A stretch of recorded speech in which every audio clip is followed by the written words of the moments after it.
Le sommet de l'IFT dans l'éducation accueille aujourd'hui l'intervenant Luc Baudin, médecin et spécialiste en thérapie naturelle. Luc, qui s'est intéressé aux soins énergétiques dès son enfance, a développé une approche énergétique des maladies qu'il a combinée à la médecine conventionnelle tout au long de sa carrière. Auteur de plusieurs best-sellers sur la médecine globale et alternative, Luc va aujourd'hui parler de l'importance de l'IFT dans le domaine de l'énergie et du spirituel. Il rappelle que l'IFT ne doit pas être utilisé comme substitut aux soins médicaux, mais qu'il peut être un outil puissant pour contribuer au bien-être physique, social et émotionnel. Luc nous explique également que l'homme est un être multidimensionnel, formé de particules d'énergie reliées par des forces. Il souligne l'importance de se déprogrammer des schémas et croyances limitantes pour pouvoir accéder à notre plein potentiel en tant qu'être énergétique. Overall, la conférence se concentrera sur l'homme multidimensionnel et la déprogrammation pour atteindre notre plein potentiel. Selon l'auteur, nous sommes tous des êtres énergétiques vivants dans un univers d'énergie. Les différentes forces telles que les interactions faibles, les interactions fortes, les interactions électromagnétiques et gravitationnelles sont toutes des émanations d'énergie. Notre santé dépend de la circulation harmonieuse de ces énergies dans notre corps et entre notre corps et l'environnement extérieur. Il y a un blocage énergétique, cela peut entraîner des troubles physiques ou émotionnels. La technique de l'EFT, Emotional Freedom Technique, vise à lever ces blocages et à rétablir la libre circulation de l'énergie. Notre être ne se limite pas seulement à un corps physique, mais comprend également d'autres enveloppes subtiles telles que le corps éthérique, le corps astral, le corps mental, le corps spirituel et l'âme. Chaque enveloppe se situe dans une dimension différente. Le corps physique est. Le corps éthérique sont liés et correspondent à l'univers en 3D que nous connaissons. L'ensemble de ces enveloppes forme l'homme multidimensionnel. Le corps astral est le corps des émotions et il existe dans deux situations principales. Il est présent dans le monde des esprits lors des voyages chamaniques et c'est également la dimension que nous devons traverser après la mort pour rejoindre l'au-delà. Dans ce monde énergétique, la pensée prédomine car il n'y a plus de matière, et les individus créent leur propre réalité en fonction de leur état d'esprit. Cela peut être perturbant car ils ne peuvent plus faire la distinction entre ce qui est réel et ce qu'ils créent. Lors du passage de la mort, il est important de rester dans l'intégrité, l'amour et la lumière. Les êtres de lumière peuvent être appelés pour nous aider et l'intuition est essentielle pour trouver la bonne direction. Après la mort, nous continuons notre évolution dans le monde de la conscience, puis dans le monde spirituel. Enfin, nous pourrons rejoindre le monde divin. Chaque corps correspond à une dimension, et pour passer d'une dimension à l'autre, il suffit de changer notre vibration, dont l'amour est la clé principale. Il est important d'alléger notre être pour être en paix lors de ce passage. Accompagner nos proches lors de leur mort est un acte d'amour et un cadeau précieux. Dans ce discours, l'orateur aborde différents sujets liés au développement personnel et au bien-être spirituel. Il souligne l'importance de libérer nos défunts, de les laisser partir et de ne pas les retenir dans nos prières et nos pensées, afin de les aider à s'envoler vers l'au-delà. Il insiste sur l'amour, le pardon et l'énergie positive comme des éléments essentiels pour élever notre niveau vibratoire et améliorer notre état d'esprit. Il mentionne également différentes techniques, telles que l'EFT, le Ho'oponopono et les soins énergétiques, qui peuvent aider à alléger nos souffrances émotionnelles et à dépasser les conflits. L'orateur met en avant la notion de pardon, rappelant l'exemple de Jésus sur la croix demandant à Dieu de pardonner ses bourreaux, et souligne l'importance de se libérer des programmations négatives et des croyances limitantes qui ont été transmises par notre éducation et notre vécu. Dans cette discussion, l'auteur aborde plusieurs sujets liés à la spiritualité et à la médecine. Il souligne d'abord l'importance de comprendre le concept de transgénérationnel et la façon dont nos choix et croyances peuvent influencer notre vie. Il explique que lorsque nous faisons de mauvais choix, cela peut nous amener à causer du tort aux autres et à vivre un mal-être. Il mentionne également que le terme péché vient du fait de manquer sa cible et illustre ainsi que nos erreurs passées peuvent se répercuter sur les vies futures jusqu'à ce que nous les résolvions. L'auteur souligne que les croyances transgénérationnelles et les problèmes de réincarnation sont souvent liés et peuvent être résolus grâce à des techniques spécifiques. Il mentionne également l'influence de l'environnement sur nos émotions et explique que nous pouvons être affectés par les émotions des autres. Il fait référence aux pensées et intentions négatives que les autres peuvent projeter sur nous, ainsi qu'aux programmes perturbateurs qui peuvent être présents dans notre alimentation. L'auteur évoque notamment la présence d'hormones féminines dans l'eau en raison de l'utilisation de traitements hormonaux par certaines femmes. En résumé, l'auteur souligne l'importance de comprendre et de résoudre les problèmes transgénérationnels et d'être conscient de l'influence de notre environnement sur notre bien-être. Il propose des techniques pour se débarrasser des émotions et pensées négatives qui ne nous appartiennent pas, et mentionne l'importance d'une alimentation saine pour éviter les perturbations hormonales. Dans ce passage, l'auteur aborde différents sujets tels que la présence de substances chimiques dans l'eau et les aliments, qui peuvent entraîner des problèmes de santé chez les hommes, y compris une diminution du nombre de spermatozoïdes. Il mentionne également que les choix alimentaires peuvent influencer notre état d'esprit, avec les amateurs de viande rouge ayant tendance à développer des neurotransmetteurs liés à l'action et à l'agressivité, tandis que les végétariens développent plutôt des neurotransmetteurs liés à la sérénité et au calme. L'auteur souligne l'importance de se libérer des programmations et des croyances qui nous ont été imposées, et propose un protocole de déprogrammation sur son site.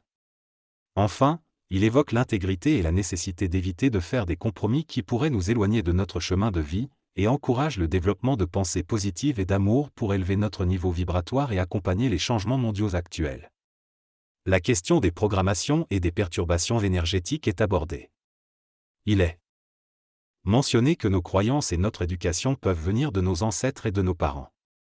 Les entités inconnues sont également mentionnées. Ensuite, la conversation se tourne vers les greffes d'organes et le fait que les cellules du donneur peuvent contenir une mémoire qui peut influencer la personne receveuse de manière subtile ou visible. Un exemple est donné d'une femme qui a développé un intérêt pour le football et la bière après une greffe d'organes provenant d'un homme. Il est souligné l'importance d'accueillir le greffon et de remercier le donneur, tout en demandant que les mémoires soient effacées pour que les deux entités puissent vivre en harmonie. La conversation se termine en abordant les transfusions sanguines et les alternatives qui sont étudiées en raison des risques de transmission de virus. En conclusion, il est suggéré de ne pas utiliser les transfusions sanguines de manière frivole, mais de les réserver au cas où elles sont nécessaires pour sauver des vies. Le sujet aborde différentes questions liées aux implants et à leur utilisation dans le domaine médical. Il est mentionné que des organes provenant de porcs pourraient être greffés sur des humains afin de réduire les risques de rejet. L'auteur souligne que le choix de ces implantations devrait être laissé aux patients plutôt qu'aux médecins.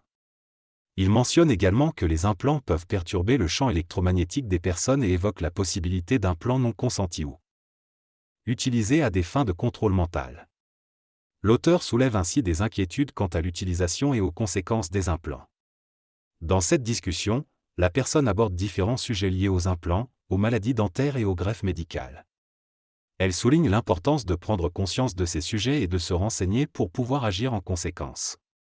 Elle insiste sur l'importance de la force de la pensée et de l'intention, ainsi que sur le libre arbitre pour éliminer les programmes et croyances indésirables.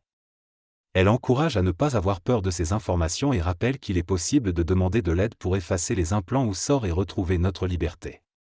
Elle souligne également l'importance de rester dans l'amour et d'envoyer de l'amour pour repousser les énergies négatives. Finalement, elle explique que plus on connaît ces sujets, plus on gagne en pouvoir et en conscience.